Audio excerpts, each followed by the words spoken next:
जय हिंद, मैं हूं हसन खान और आप देख रहे हैं CNCC TV news. Crime and corruption control association के राष्ट्रीय अध्यक्ष श्रीमान दिनेश गुप्ता जी के परम मित्र और करणी सेना के राष्ट्रीय अध्यक्ष श्रीमान राज शेखावत जी ने crime and corruption control association के गुजरात प्रदेश अध्यक्ष श्रीमान कल्पेश आचार्य जी से शुभकामना मुलाकात की। इस दौरान crime and corruption control association के गुजरात प्रदेश अध्यक्ष women cell Shrimati Deepika Bhadauria madam उपस्थित रहे। गुजरात प्रदेश अध्यक्ष श्रीमान कल्पेश आचार्य जी ने राष्ट्रीय करणी सेना के अध्यक्ष राज शेखावत जी का साल से सम्मान किया। इस शुभकामना मुलाकात पर crime and corruption control association के राष्ट्रीय अध्यक्ष श्रीमान दिनेश गुप्ता जी ने श्रीमान राज शेखावत जी का आभार व्यक्त किया।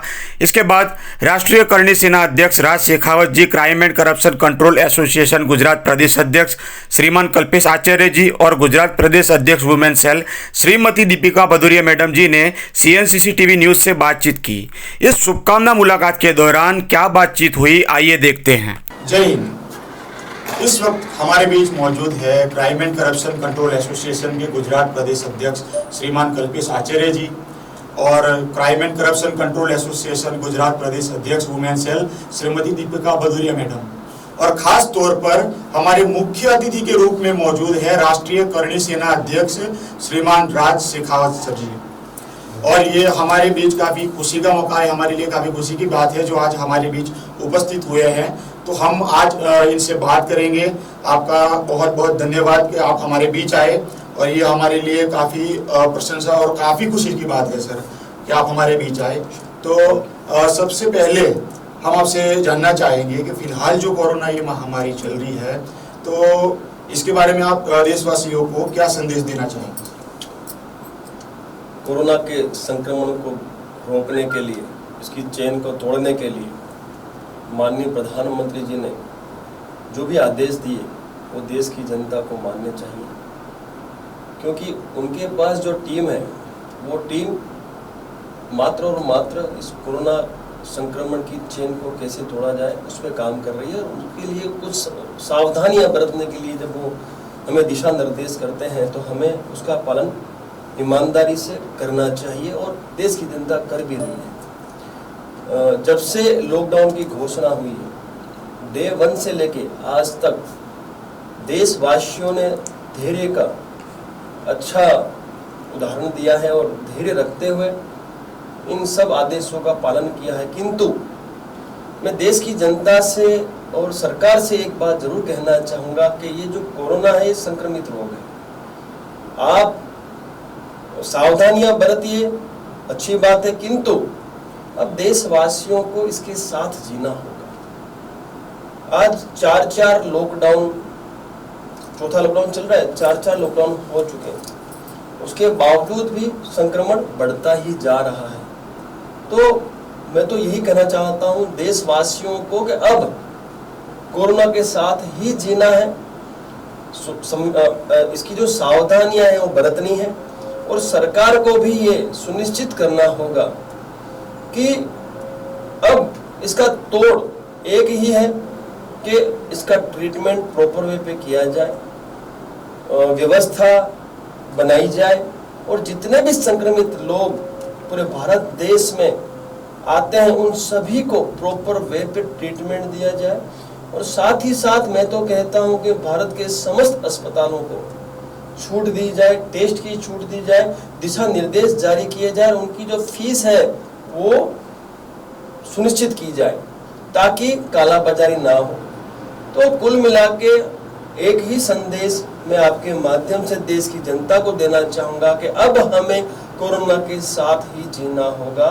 ये संक्रमित बीमारी है, लॉकडाउन के बावजूद भी यह बढ़ती जा रही है। इसका मतलब यह है कि हमें इस संक्रमण को रोकने के लिए इस संक्रमण के साथ जीना होगा, सावधानियां बरतनी होंगी, और सरकार को ट्रीटमेंट, इंजेक्शंस, मेडिसिन्स और व्यवस्थाओं की सुविधा करनी होगी। कोरोना का एक और सवाल की ओर हम बढ़ते हैं सर, कि पहले जो आपने बात की कि 4 लॉकडाउन लागू हो चुके हैं और कहीं कहीं लॉकडाउन 5 की भी संभावना जताई जा रही है, तो आपका इस बारे में क्या कहना है कि कहीं जो धंधा रोजगार है उनको भी काफी असर पड़ा है और अर्थव्यवस्था काफी नीची रही इस बारे में, तो लॉकडाउन ये बढ़ना चाहिए सर कि नहीं बढ़ना चाहिए इस बारे में? अब लॉकडाउन खत्म होना चाहिए और माननीय प्रधानमंत्री जी ने प्रत्येक राज्य को स्वायत्तता दी हुई है और प्रत्येक राज्य अपनी अपनी सुविधा के अनुसार छूट दे रहे हैं।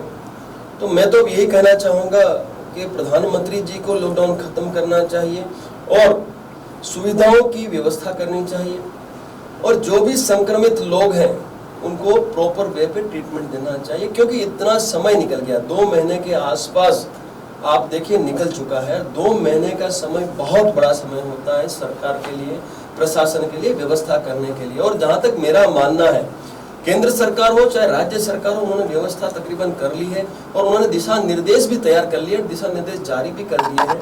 मैं तो एक ही चीज कहना चाहता हूँ कि जितनी भी हॉस्पिटल्स हैं इस भारत देश की, उन सभी हॉस्पिटल्स को चालू कर देना चाहिए, दिशा निर्देश जारी करके डॉक्टरों को स्ट्रिक्टली आदेश देने चाहिए कि उन्हें जितने भी कोरोना संक्रमित पेशेंट उनके पास आए उन्हें प्रॉपर वे पे ट्रीटमेंट करके उन्हें घर भेजना चाहिए। जहाँ तक रहा प्रदेशों के अनुसार जितने भी क्वारंटाइन एरियाज हैं उन एरियाज को छोड़ के बाकी सभी एरियाओं में इन्हें लॉकडाउन की छूट देनी चाहिए और जो भी सावधानियां बरतनी है उस पर ध्यान केंद्रित करते हुए, अर्थव्यवस्था को ध्यान में रखते हुए, इस देश के भले के लिए इस लॉकडाउन को खत्म करके और अब लॉकडाउन के साथ कैसे जीना है उस पर ध्यान केंद्रित करके लोगों को जागृत करना चाहिए। ये मांग मेरी सीधी सीधी आपके माध्यम से प्रदेश सरकार और केंद्र सरकार से है कि बहुत हो गया lockdown lockdown lockdown, corona corona corona, कब तक हम इस कोरोना जैसी संक्रमित बीमारी से डरते रहेंगे। मैं आपसे बताना चाहता हूँ, पिछले 2 महीने से करणी सेना, जब से ये घोषणा हुई लॉकडाउन की, उस दिन से लेके आज तक करणी सेना हजारों लाखों लोगों के बीच में रह के उन्हें तैयार भोजन मुहैया करा रही है, अपने किट जो है राशन किट उनको मुहैया कराई जा रही है। लेकिन आज भी मेरे किसी भी करणी सैनिक को कोरोना पॉजिटिव नहीं आया है। क्यों? क्योंकि माँ करणी का आशीर्वाद हमारे साथ है और साथ ही साथ लाखों हजारों लोगों की दुआएं हमारे साथ है। तो मैं यही कहना चाहता हूं कि आप सावधानियां बरतते हुए अब आप घर से बाहर निकले, रोजगार करें, नौकरी करें, अपना बिजनेस शुरू करें, लोगों को रोजगार मुहैया कराएं, मजदूरों को रोजगार मुहैया कराएं, ताकि अर्थव्यवस्था जो कहीं ना कहीं बहुत ही ज्यादा इसकी वजह से डिस्टर्ब हुई है उसको खत्म करने के लिए हमें लॉकडाउन खत्म करना होगा और वापस जो जीवन की जो शैली थी हमारी चल रही थी उस पटरी पे हमें वापस आना होगा। करणी सेना द्वारा सर काफी सराहनीय कार्य किए गए हैं और जो करणी सेना का आगे के जो कदम है जो आने वाले समय में, जैसे कि एक समारोह में आपने बताया था कि दिसंबर माह के अंदर कुछ बड़ी रैली का आयोजन था आपका, तो SC/ST एक्ट जैसे कई मुद्दे हैं, तो आगे की मतलब क्या कदम होंगे आपकी इस पर? ऐसा है, करणी सेना जो है वो देश हित में काम करती है, राष्ट्र हित के लिए काम करती है और हमारे जितने भी मुद्दे हैं और न्याय के लिए जितनी भी हमें लड़ाई अभी तक लड़ाई है वो प्योरली नॉन करप्टेड लड़ाइयाँ हैं हमारी। हम जिस संगठन को लीड कर रहे हैं वो संगठन देश हित और राष्ट्र हित के अलावा कुछ बात करती नहीं है। जो भी हिंदुस्तानी है वो हमारे हैं और जो हिंदुस्तान का गद्दार है उसे इस देश में रहने का अधिकार नहीं है। जहाँ तक रहा है हमारा दिसंबर का कार्यक्रम, सब दिसंबर का जो हमारा कार्यक्रम था वो कार्यक्रम आरक्षण की समीक्षा को लेकर था। इसलिए था क्योंकि 70 साल हो गए इस आरक्षण को लागू है इस देश पे, उसके बावजूद भी आज भी वाल्मीकि समाज हो चाहे आदिवासी समाज हो, उसके गरीब परिवार आज भी गरीब ही हैं। तो हमने सरकार से ये कहा कि इसमें क्रिमिनल ला दिया जाए और इसमें जाति या धर्म को देख के आरक्षण न देके आर्थिक आधार पे आरक्षण दिया जाए, ताकि समस्त जाति धर्म के लोगों को इसका लाभ मिल सके जो गरीब परिवार से हैं। अभी क्या हो रहा है, 70 सालों से जो भी वाल्मीकि समाज या आदिवासी समाज के जो मजबूत लोग हैं, जो पैसे वाले लोग हैं, जो IAS IPS बन चुके हैं, उनके परिवार ही इसका लाभ ले रहे हैं। गरीब तो आज भी गरीब ही है। तो क्रिमिनल आने से वाल्मीकि समाज और आदिवासी समाज के गरीबों का लाभ हो जाएगा, साथ ही साथ स्वर्ण समाज के भी जो गरीब परिवार हैं उनको भी इसका लाभ मिलेगा। इसलिए हमारी जो मुहिम थी कि आर्थिक आधार पर आरक्षण दिया जाए और कुछ हद तक सरकार तक ये बात पहुंची और सरकार का जो रवैया है काफी हद तक इसके बारे में विचारशील हुआ है। तो मुझे विश्वास है, भरोसा है कि गरीबों का भविष्य ध्यान में रखते हुए सरकार आज नहीं तो कल एक ऐसा अच्छा निर्णय लेगी जिसके माध्यम से समस्त देश के जितने भी गरीब परिवार है, क्योंकि गरीबी किसी जाति या धर्म देख के नहीं आती साहब।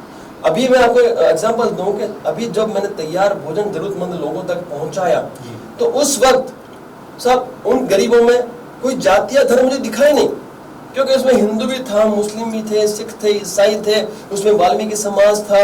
मैं आपको बताऊं सब 80 से 90% वाल्मीकि समाज और आदिवासी समाज के लोगों ने मेरे वहां भोजन लिया। मैं उनका दुश्मन थोड़ी हूँ साहब, मैं तो इस देश का एक सिपाही हूँ जो देश की सेवा करके आया है। मैंने जब देश की सेवा के लिए मेरे हाथ में जब बंदूक उठाई थी, मैंने गन उठाई, तो मैंने ये नहीं देखा था कि मैं किसकी सेवा करने जा रहा हूँ, किसकी रक्षा करने जा रहा हूँ। मैंने हिंदुस्तानियों की रक्षा के लिए मेरे हाथ में हथियार उठाए। 8 साल लगातार मैंने कश्मीर में मिलिटेंट्स के सामने लड़ाई लड़ी है, इस देश के लोगों की रक्षा के लिए लड़ी है। तो आज क्यों ये भेदभाव, क्यों हिंदू मुस्लिम सिख ईसाई किया जा रहा है, क्यों वाल्मीकि समाज, आदिवासी समाज, ओबीसी समाज, स्वर्ण समाज किया जा रहा है? हमें पूरे देश की जनता को एक नजर से देखना होगा, तभी इस देश का भला होगा। इसलिए हम चाहते हैं कि ये जो दुश्मनावट हमारे बीच में है, आज वाल्मीकि समाज, आदिवासी समाज और ओबीसी समाज, स्वर्ण समाज एक दूसरे से आपस में लड़ रहा है कि ये मेरा आरक्षण है, ये मेरा आरक्षण है। अरे साहब, आरक्षण उन्हें दीजिए जिनको इसकी जरूरत है, जो गरीब है, जो जरूरतमंद है, न कि उन्हें दिया जाए कि जिनके पास ऑलरेडी पैसा है, दौलत है, धन धान्य। जैसे मेरे जैसा व्यक्ति, तो आज राज शेखावत को नहीं चाहिए आरक्षण, लेकिन राज शेखावत के समाज में कई ऐसे गरीब लोग हैं कि जिन्हें इस आरक्षण की जरूरत है, जिन्हें आरक्षण की समीक्षा की जरूरत है, जो गरीब परिवार से आते हैं, जो कि इसकी जरूरत महसूस करते हैं, उन्हें नहीं मिलता है, तो उन तक भी ये आरक्षण पहुंचना चाहिए। तो ये हमारी मांग थी। साथ ही साथ एट्रोसिटी एक्ट में संवैधानिक संशोधन हमने इसलिए मांगा था कि इस एक्ट का दुरुपयोग हो रहा है, हम सब जानते हैं। और मेरी जो मांग थी, और जो मेरी मांग थी वो ये थी कि भाई जो भी आदमी इसका दुरुपयोग करता है, उस आदमी के सामने भी कानूनी कार्रवाई होनी चाहिए।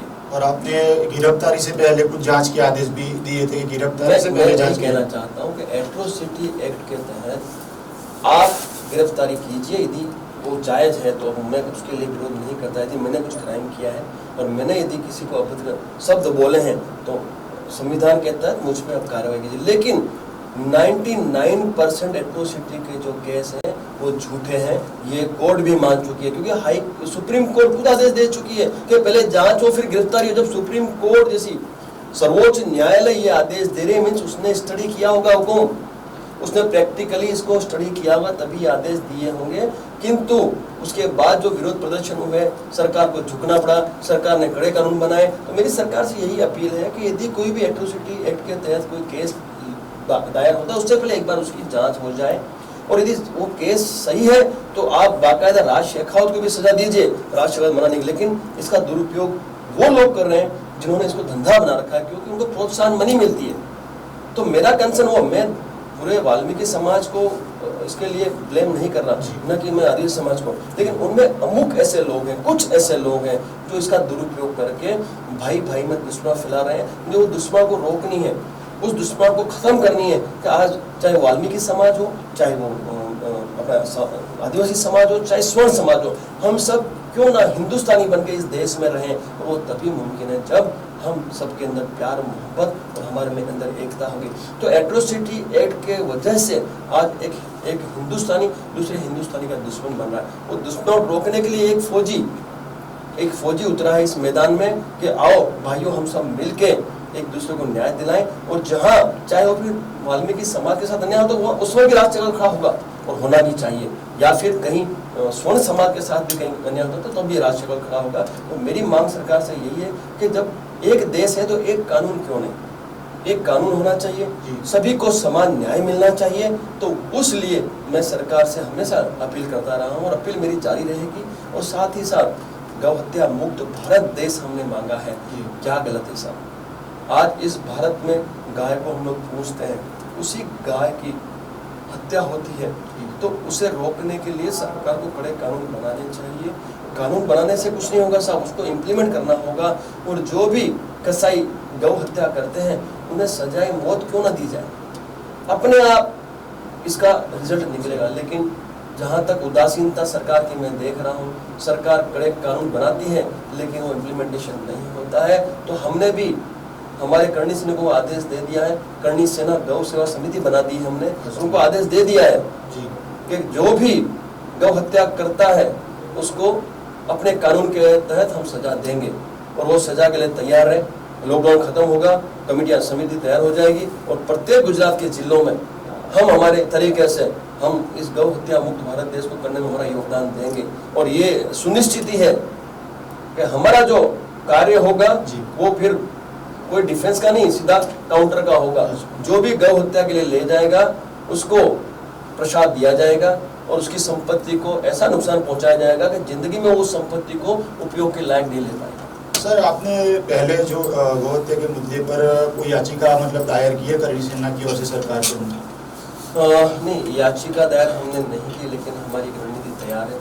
हम लोग पीआई भी डालेंगे और काफ़ी कुछ जो हमारे बुद्धिजीवी, जो हमारे सेल है, बुद्धिजीवी सेल के को हमने एक टास्क दिया हुआ है कि आप कुछ इस तरह से इसकी रणनीति तैयार करो ताकि हम इस भारत देश को गौ हत्या मुक्त बना पाएँ। साथ ही साथ हम चाहते हैं कि जो बलात्कार की जो घटनाएं कुछ समय पूर्व इतनी सारी हो गई, उस घटनाओं को लेकर काफ़ी हम लोग दुखी हुए कि आज संविधान के होते हुए, आईपीसी सीआरपीसी के होते हुए हिम्मत कैसे होती है, एक छोटी बच्ची के साथ बलात्कार करते हैं, जबरदस्ती महिलाओं के साथ बलात्कार किया जाता है, उनको सजाए मौत खुलेआम भरे चौक में दी जाए।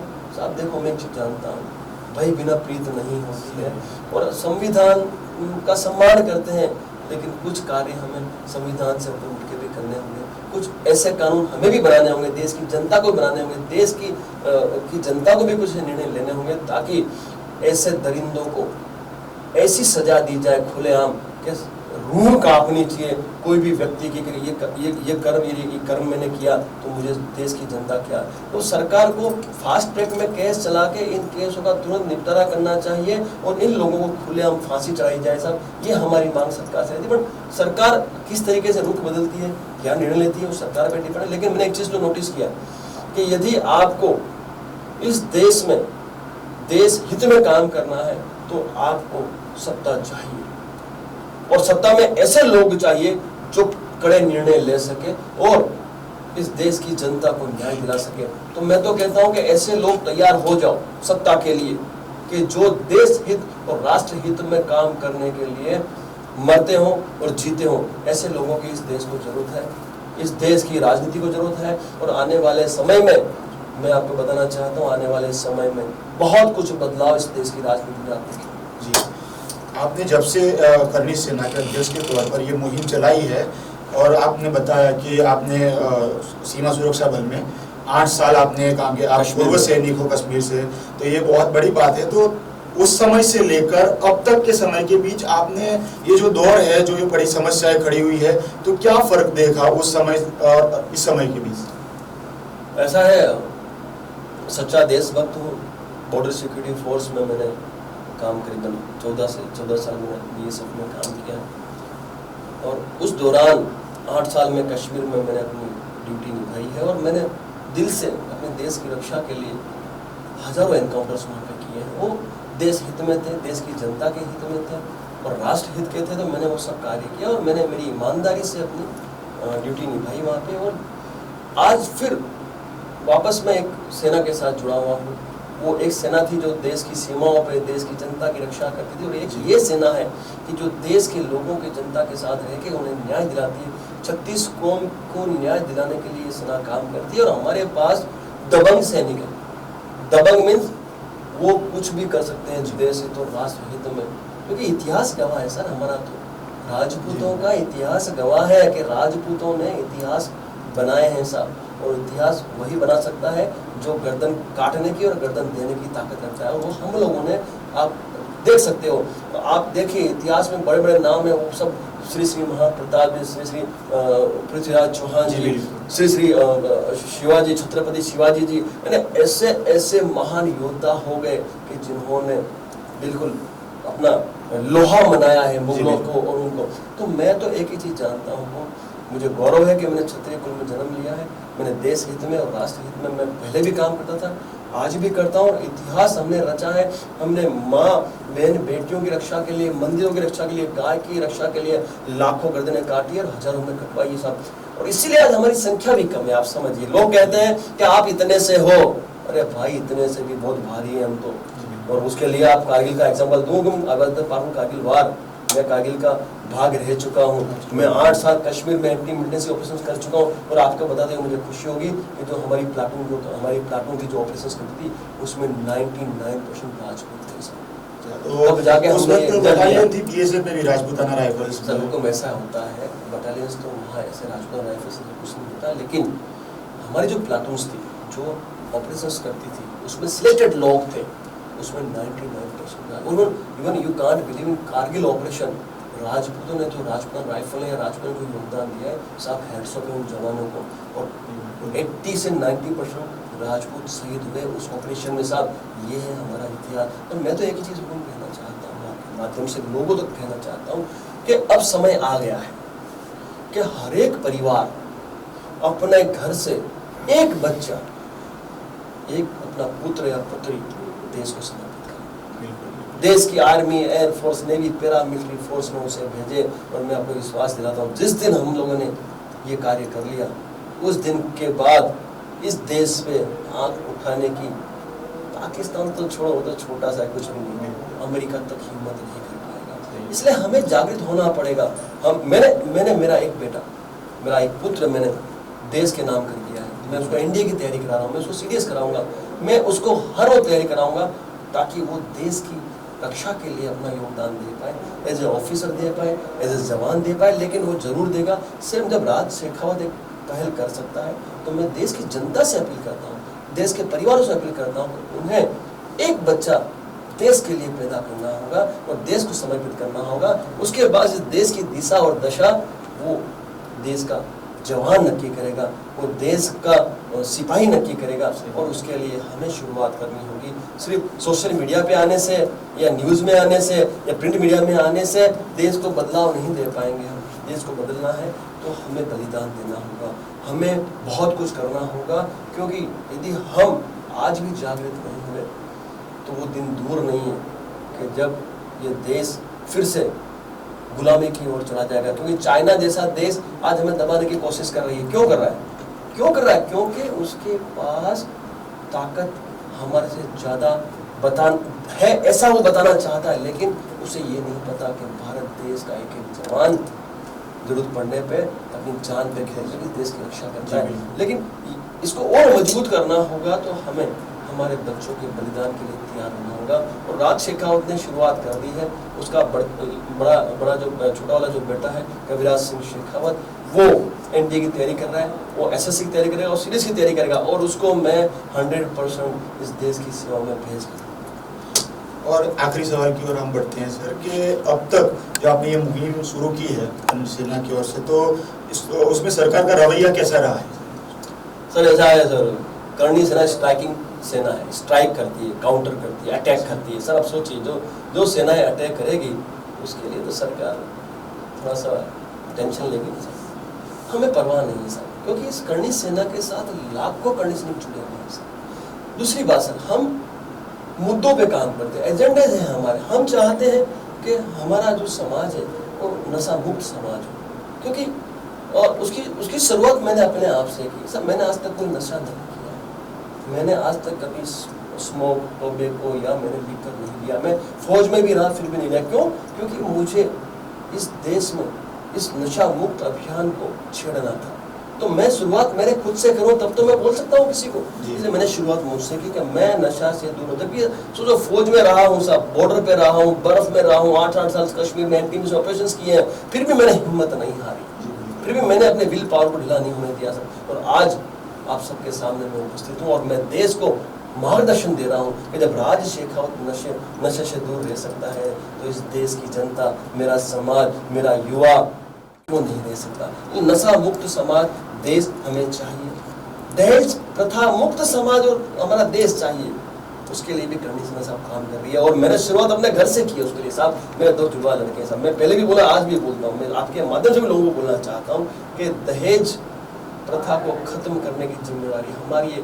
जो एक बच्ची अपना घर परिवार अपना पूरा साम्राज्य छोड़ के आपके घर आती है, उससे बड़ा दहेज कोई हो ही नहीं सकता। आप एक चीज सोचिए, वो अपना घर छोड़ के दूसरा घर बसाती है, उनको सुखी रखती है, उनको खुश रखती है, उनके लिए रात दिन भागती है, उनके लिए इवन रोजगार भी करती है, उससे बड़ा दहेज क्या होगा। तो मैंने शुरुआत की, मेरे दोनों बच्चों का दहेज मैं नहीं लूँगा, कतई नहीं लूँगा।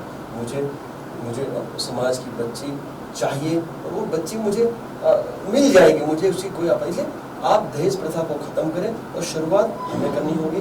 हमें परिवारों को, चाहे वो लड़के वाला हो चाहे लड़की वाला हो, उन्हें इसके ऊपर सोचना होगा, विचार विमर्श करना होगा, मंथन करना होगा, ताकि दहेज प्रथा हम खत्म कर सकें। ऐसे कई मुद्दे लेके हम लोग चले हैं और सारे मुद्दे इस देश के तो राष्ट्रहित के मुद्दे हैं, हिंदुस्तानियों के लिए बने हुए मुद्दे हैं।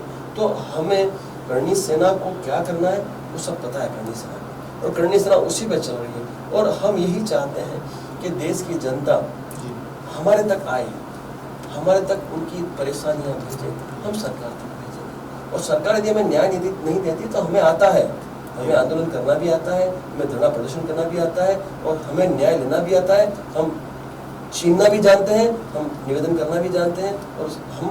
और वो कब पॉसिबल है? जब समाज हमारे साथ, समाज जब राज शेखावत की एक आवाज पे यूथ खड़ा हो जाता है, जवान खड़े हो जाते हैं, तो मैं क्यों डरूं किसी से? और मैं कुछ गलत नहीं तो नहीं कर रहा, ठीक है, मैं ये कर रहा हूँ कि मैं मेरे समाज के लिए, मैं मेरे देश की जनता के लिए मैं मेरा योगदान दे रहा हूँ। और जो हिंदुस्तानी है, जो भी हिंदुस्तानी है, वो राज शेखावत के दिल के करीब है। और जो देश का गद्दार है, उसको राज शेखावत जिस दिन भी मिल गया, उस दिन राज शेखावत उसको जमीन में गाड़ दिया।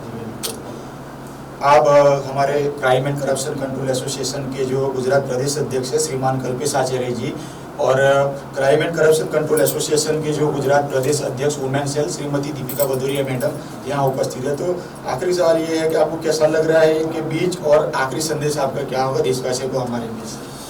देशवासियों को एक ही संदेश देना चाहूँगा कि इस कोरोना नामक महामारी है, संक्रमित रोग है, उससे बचने के लिए सावधानियां बरतते रहे। लेकिन अब सुनिश्चित कर लेना है कि हमें कोरोना के साथ जीना है, और सारी सावधानियां बरतते हुए अपने जो डेली जो रूटीन वर्क है उस पर वापस आ जाना है। दूसरी बात, मैं आभार व्यक्त करता हूँ गुप्ता जी का, और अध्यक्ष जी हैं, महिला अध्यक्ष जी हैं, और हमारे गुजरात के अध्यक्ष जी के, उन्होंने मुझे इतना मान सम्मान दिया। मैं आभार व्यक्त करता हूँ और मैं शुभकामना देता हूँ crime and corruption control association को कि वो देश हित और राष्ट्र हित में अपना योगदान सुनिश्चित करके और देश की जनता के लिए अपना बलिदान, अपना योगदान यूं ही देते रहे। हमारी शुभकामनाएं, करणी सेना परिवार की शुभकामनाएं हमेशा आपके साथ हैं। आपको जहाँ भी जब भी जरूरत पड़ती है, पूरे भारत देश में 20 राज्यों में हम लोग फैले हुए हैं, 90 लाख से ज़्यादा हमारे कर्मी सैनिक हैं। आपको जहाँ भी जरूरत पड़ती है आप हमें आदेश कीजिए। न्याय के लिए हम कुछ भी करेंगे, हमारे अपने कानून हैं, हम हमारे कानून के हिसाब से करेंगे। संविधान अपनी जगह पर काम करेगा और करणी सेना का कानून की जगह पर काम करेगा। आप हमारे बीच उपस्थित है, आपका तहे दिल से धन्यवाद व्यक्त करता हूं मैं। और अब हम सवाल दीपिका भदौरिया मैडम से करेंगे, जो Gujarat crime and corruption control association के वुमेन सेल प्रेसिडेंट है। तो आज हमारे बीच करणी सेना के अध्यक्ष राज शेखावत श्रीमान सर जी मौजूद है। तो आपको कैसा लगा और आप क्या कहना चाहेंगे इनके बारे में? पहले तो crime and corruption control association के ऑफिस पे आज जो करणी सेना के राष्ट्रीय अध्यक्ष श्री राज शेखावत जी का मैं खूब खूब धन्यवाद करती हूँ। और मैं ये कहना चाहती हूँ कि मैं इनकी बातों से सहमत हूँ और मुझे बहुत खुशी हो रही है। और crime and corruption control association women cell की ओर से मुझे बहुत खुशी हो रही है और उनका धन्यवाद करती हूँ और मैं उनकी बातों से सहमत हूँ। धन्यवाद। और अब हम crime and corruption control association के गुजरात प्रदेश अध्यक्ष श्रीमान कल्पेश आचार्य जी से बातचीत करेंगे। और हमारे बीच राज शेखावत जी मौजूद है, करणी सेना के राष्ट्रीय अध्यक्ष है श्रीमान। तो आपको कैसा लग रहा है? उन्होंने अपने ख्यालात पेश किए, आगे की जो भी उनके आगे कदम उन्हें वो पेश किए, तो आप क्या कहना चाहेंगे सर?